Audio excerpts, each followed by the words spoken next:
My mother would like to speak with me. I believe she has learned about some of what we've been up to.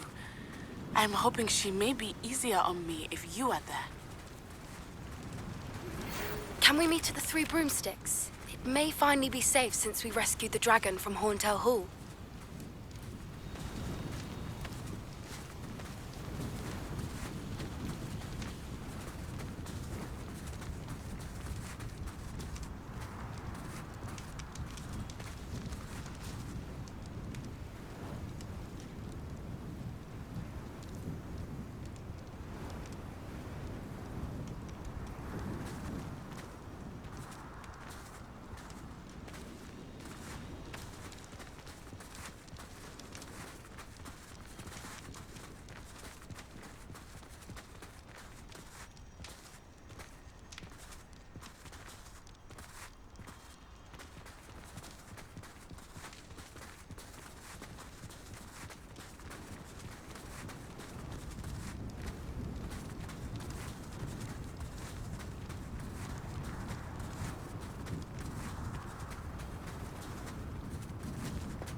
Here.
So this is the underground harbour.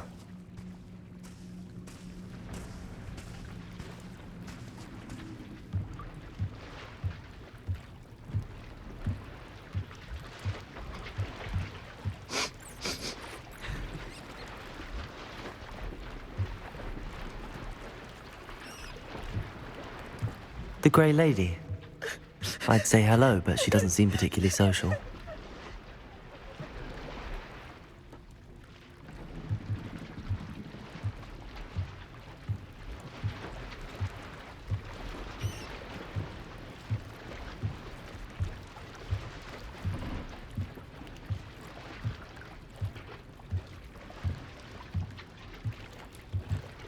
Revelio.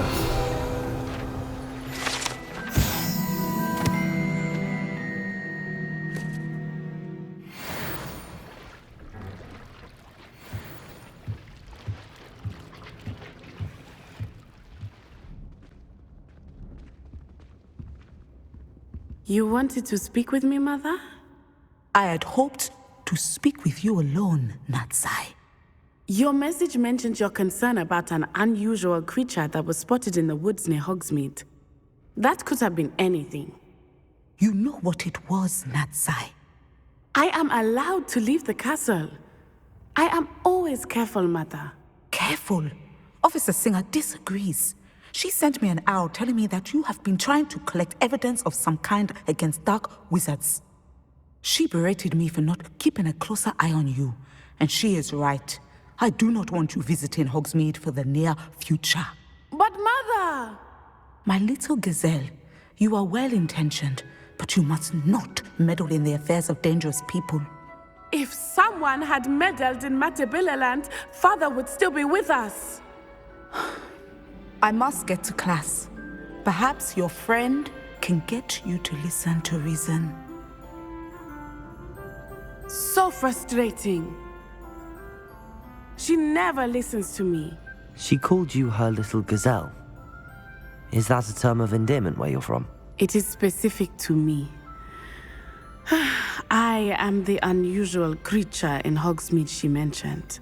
Self-transfiguration is not taught at Hogwarts, so I am gently discouraged from practicing it. However, I am an animagus, and it is in my gazelle form that I have been able to wander the Highlands rather freely until now, much to my mother's chagrin. That is how I managed to spy on Rookwood and Harlow.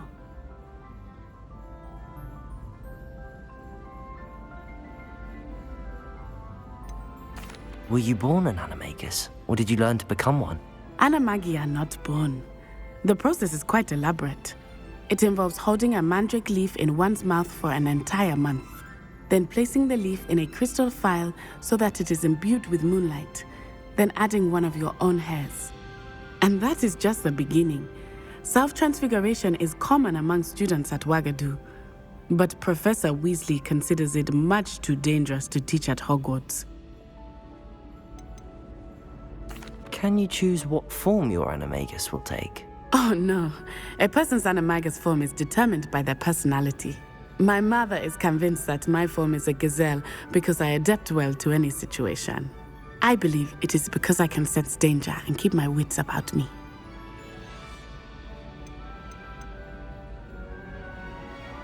How does it feel to transform into an animal? Well, the first time it can be a bit unnerving. I felt a kind of searing pain and a strong double heartbeat. But it gets easier the more you do it. I no longer feel any pain, and I must say, I find a sense of comfort in the double heartbeat. And I love being able to view the world from a different perspective. Now the nickname makes sense. What an extraordinary ability to have. It is. I love transforming, but Mother is less enthusiastic about it. She says that no creature, especially one as rare as a gazelle, should be bounding about where poaching has become so prevalent. She claims that she has foreseen tragedy befall me in my gazelle form. But she has used her sight to control me too many times. I no longer believe it.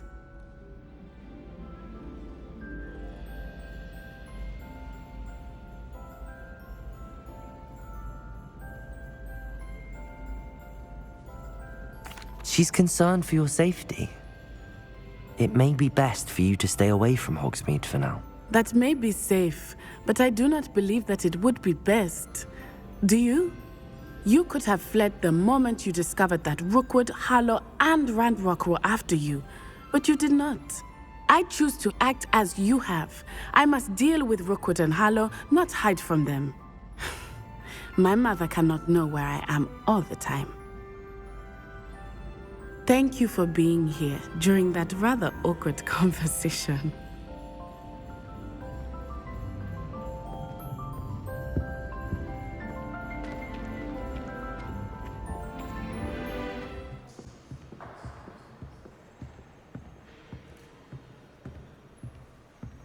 That book Professor Weasley asked me to find should be around here somewhere. Revelio. Looking for the book Intermediate Transfiguration.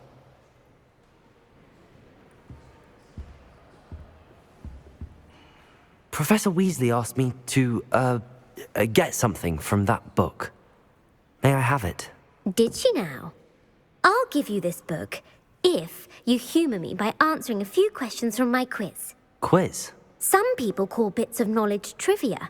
I would argue that no knowledge is trivial. Hence, I have created a small quiz just for fun, focusing mainly on the lore of the wizarding world. None of the other students will try it, no matter how many times I ask.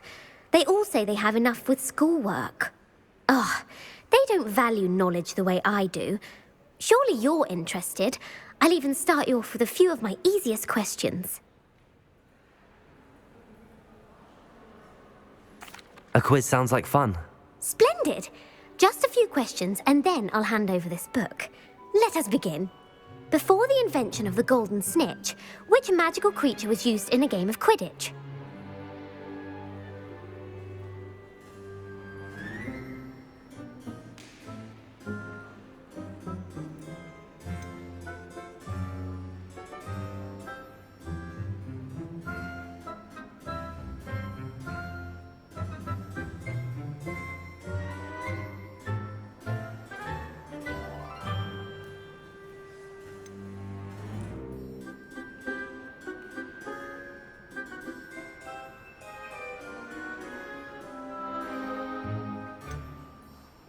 The golden snidget. Correct! The snidget was first introduced to Quidditch in 1269 by a wizard named Barbarous Bragg. Sadly, they're thought to be extinct. Next question. Which potion is commonly referred to as liquid luck? Felix Felicis. Well done! Since it makes the drinker temporarily lucky, Felix Felicis is a banned substance in all organised competitions. The tale of the three brothers involves which magical artifacts? The Deathly Hallows. Correct! According to Beadle the Bard, the Deathly Hallows consists of the Elder Wand, the Resurrection Stone, and the Cloak of Invisibility. Which ball in Quidditch is the largest? The Quaffle. That's right! When a chaser throws the quaffle through one of 3 hoops in a Quidditch match, their team is awarded 10 points. True or false? Polyjuice potion allows the drinker to change species. False. Correct. While Polyjuice potion can be used to change things such as age or race, it cannot be used to change species. Well, I suppose this has gone on long enough. I'll put the book back on the pedestal now. If you're inclined to test your knowledge again, I have plenty more questions I could ask you. And I won't be giving you any more easy questions either. The next ones will be more difficult. I'd like to answer more questions. What governmental body directly preceded the Ministry of Magic?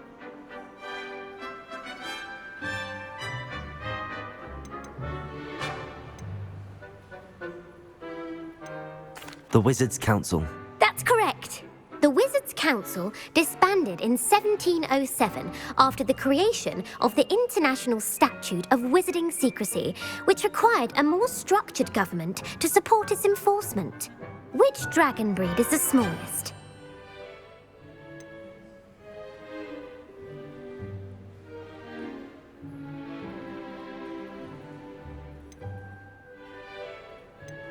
The Peruvian Vipertooth. Brilliant! Though the Vipertooth is the smallest breed, averaging at around 15 feet in length, it is also the fastest breed and feared for its venomous fangs. Who founded the village of Hogsmeade? Hengist of Woodcroft. That's right! It is believed that Hengist used the 3 Broomsticks Inn as his home. The hide-behind was accidentally created by crossbreeding a ghoul with what other magical creature? A demiguise. Yes! While the hide-behind has the power of invisibility, those who have seen it have described it as a tall, thin monkey with silver hair. What is the only spell known to repel a Lethifold? The Patronus Charm. Well done! The only known survivor of a Lethifold attack was a wizard named Flavius Belby, who was on holiday in Papua New Guinea at the time. Who published the law of elemental transfiguration?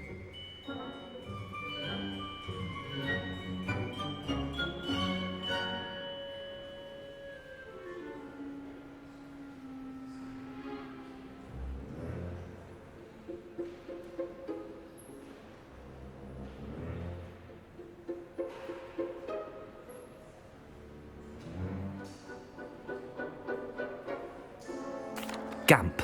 That's it. One of the principal exceptions to Gamp's law is that food cannot be conjured, though it can be summoned. What does the Hogwarts motto translate to? Never tickle a sleeping dragon. Correct. In Latin, the Hogwarts motto is Draco dormiens nunquam titilandus.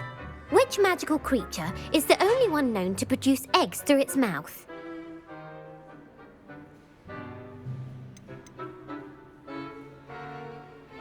The Runespore. That's right! According to Parselmouths, each of the Runespore's 3 heads serves a different function. The left head is the planner, the middle is the dreamer, and the right is the critic. Where is Ilvermorny School of Witchcraft and Wizardry located?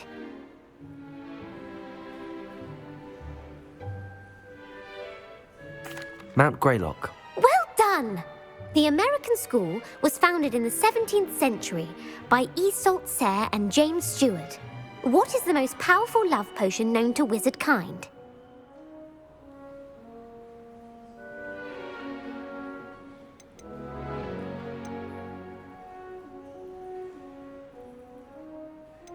Amatentia. That's the answer.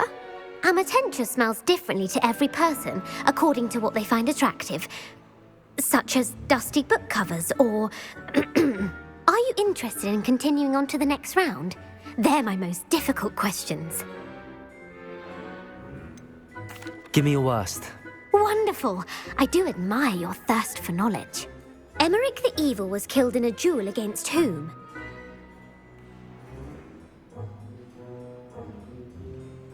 Egbert the Egregious. That's right. Emmerich gained notoriety for terrorizing villages in the south of England during the Middle Ages, when he was the master of the Elder Wand. If a chaser keeps their hand on the quaffle as it goes through the goal, what foul are they committing? Stooging. The answer was actually haversacking. Blatching is flying to intentionally collide with a player. Stooging is when 2 chasers knock the other team's keeper away from the goals so that a third chaser can score. A bite from a mackled malaclaw has the unusual side effect of causing what? Bad luck. Correct! Native to the European coastline, the effects of a malaclaw's bite can last up to a week. What plant excretes stink sap? Mimblus Mimbletonia. Correct! The Mimblus Mimbletonia plant secretes stink sap as a defensive mechanism when touched. The pepper-up potion evolved from a remedy created by which 12th century wizard? Linford of Stinchcombe. Very good. Centuries later, Glover Hipworth would expand on Linford's previous work to create the pepper-up potion we know today. In The Wizard and the Hopping Pot, what does the elder wizard leave for his son in the hopping pot?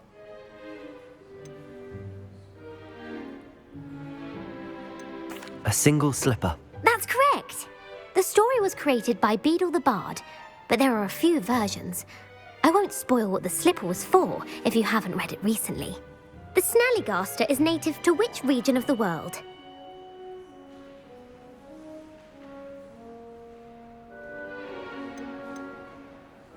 North America. That's right. The part bird, part reptile is a distant relative of the Occamy and has serrated fangs and a bulletproof hide. Who is the Muggle knight featured in the Fountain of Fair Fortune? Sir Luckless. Correct! The 3 witches in the story are named Asha, Altheda, and Amata. Oh, I adore a story that ends with a twist. The world's largest kelpie is also known by what other name? The Loch Ness Monster. Correct. The Office of Misinformation has worked diligently to discredit any Muggle evidence of the kelpie's existence. Who was the first Minister for Magic? Ulick Gamp. Yes. Gamp's greatest legacy was the founding of the Department of Magical Law Enforcement. It outlawed the unforgivable curses. You've answered all of my questions. It's nice to know there's another student who appreciates the value of knowledge. I'm frankly astonished by how well you did. You have a talent for trivia. Thank you for humoring me by participating. I had a splendid time. I put the book back on the pedestal for you. Revelio ought to make quick work of this.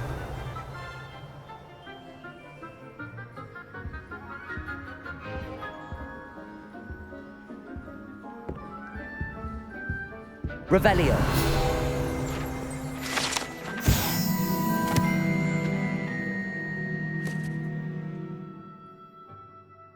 Professor Weasley's tasks are complete. I should attend Transfiguration.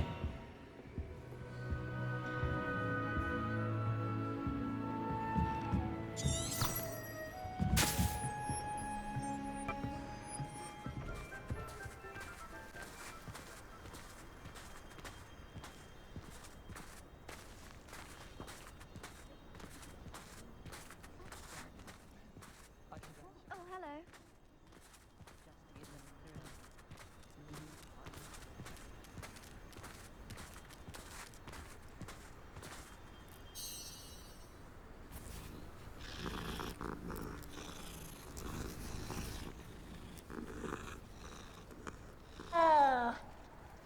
Revelio!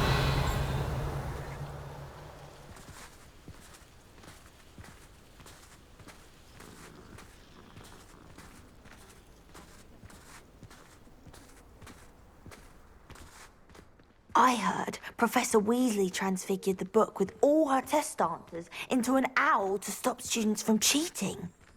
Taking owls a bit too literally, if you ask me.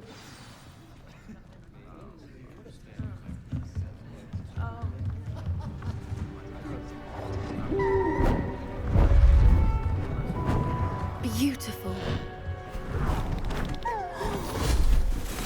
Goodness. Settle down, settle down. Transfiguration, as you may be weary of hearing me say, is an exact science that can take a lifetime to master. But we needn't be daunted. Almost anything can be transformed if you can just perceive the potential within it. As I see in all of you, tremendous witches and wizards, every one of you. Or it could just be my eyesight. Now, you all know what to do.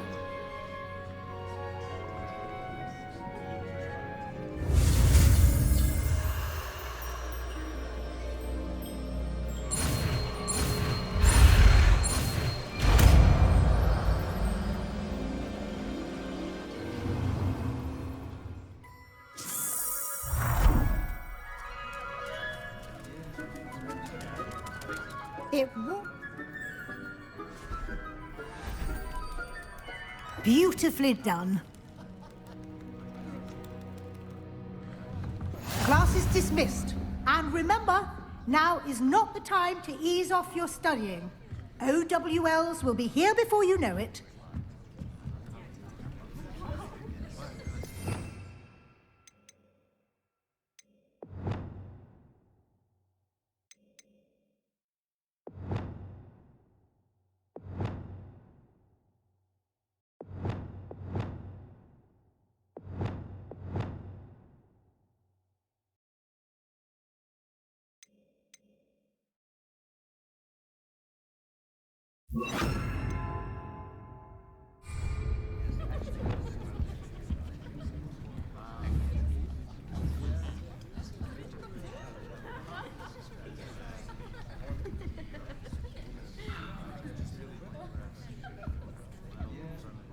You wanted to discuss my progress so far this term, Professor? I did. You seem to have had no trouble in getting up to speed. And frankly, excelling in your schoolwork this year. Thank you, Professor. The extra assignments have been helpful. As I suspected they would be. Now, it seems you've been making excellent use of the opportunities presented by your field guide. Of course, the guide isn't the only measure of success. Deke tells me you captured a unicorn and brought it back to the Room of Requirement. Protecting so rare a beast is an accomplishment of which you can be quite proud. Thank you, Professor. I will say I'm especially impressed with all you've accomplished in light of the rumors of your extracurricular activities. Was your extended conversation with Mr. Ollivander after you'd obtained your wand or subsequent search of the owlery connected in any way to Professor Fig? Not at all. I enjoy talking to Mr. Ollivander. I'm fascinated by wand law, and I'd never visited the owlery. Bit of a mess. I see. I admire your penchant for learning, but do remember that your classwork and field guide are designed to educate you thoroughly. It'll be the end of the year in no time, and you'll want to be well prepared for your OWLs. I'll provide a final assessment at that time to ensure that you're ready for your exams. Until then, well done. You are dismissed. If you wish to practice the spell you just learned, the training dummy is available. Glad to see you were paying close attention to my demonstration of the transformation spell.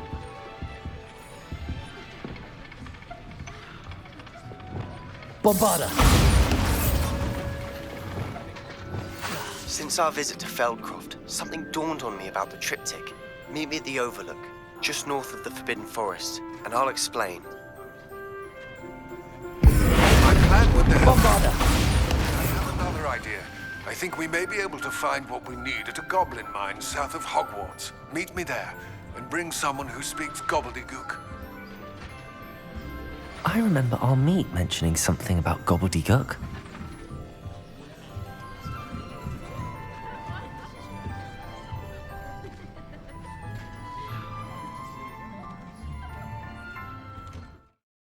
Off on another adventure, are we?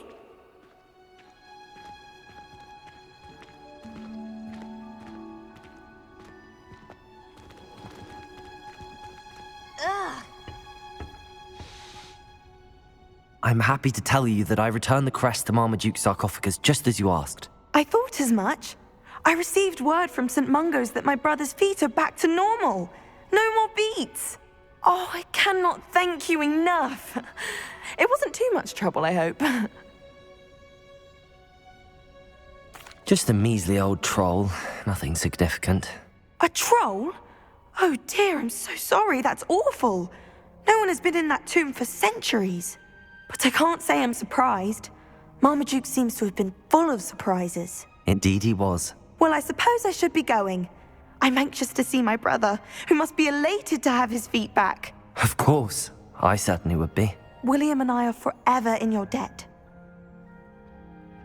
Thank you again for what you did.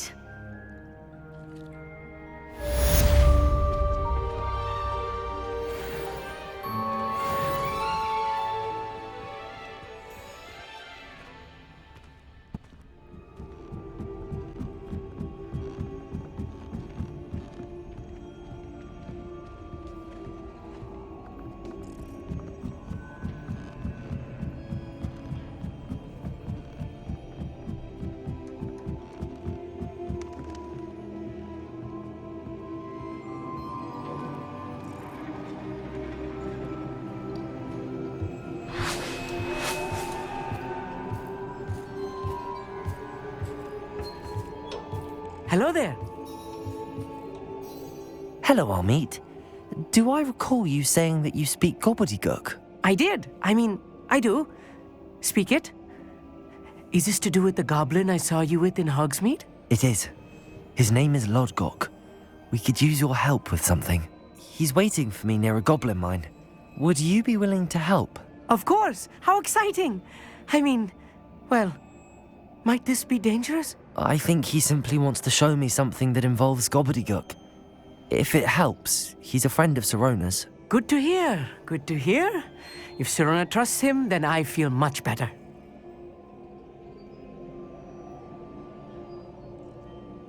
Lodgok is waiting. Shall we go? Of course. I just want to check the pronunciation of a couple of key terms first. So I will meet you there.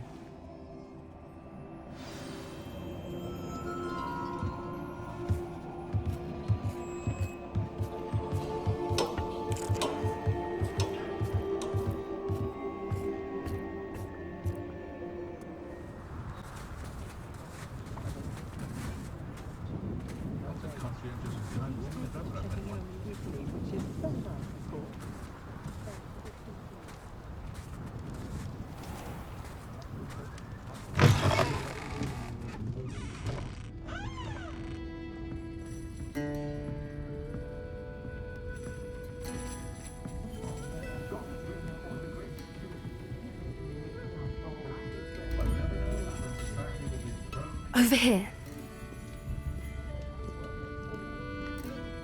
This is a change of pace from our last outing. Don't remind me. The thought of that tent still makes my blood boil. I've been thinking about those poor dragons in the fighting ring. The collars they were wearing, they appeared to be goblin silver. I think a collar is precisely what we found at that poacher camp.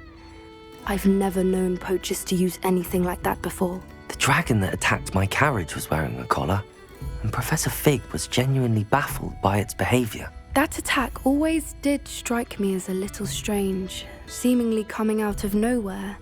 Surely you aren't suggesting that the collars somehow control the poor creatures? Exactly. Merlin, I don't think the dragon we set free was wearing a collar, but we should check. And if we can find her, we can return her egg. That's a good idea. We need to see this through. I'll start looking into it right away. There was something else that I wanted to discuss with you. I didn't want to press it before. It seems I may have caused you more trouble with Victor Rookwood. Why is he after you? If it's all right with you, I'd rather not say. At least not at the moment. Understood. We all have our secrets. I shan't press for more details. In fact, I should probably be going. I'd like to track that dragon down as soon as I can. I'll let you know when I have news of her location.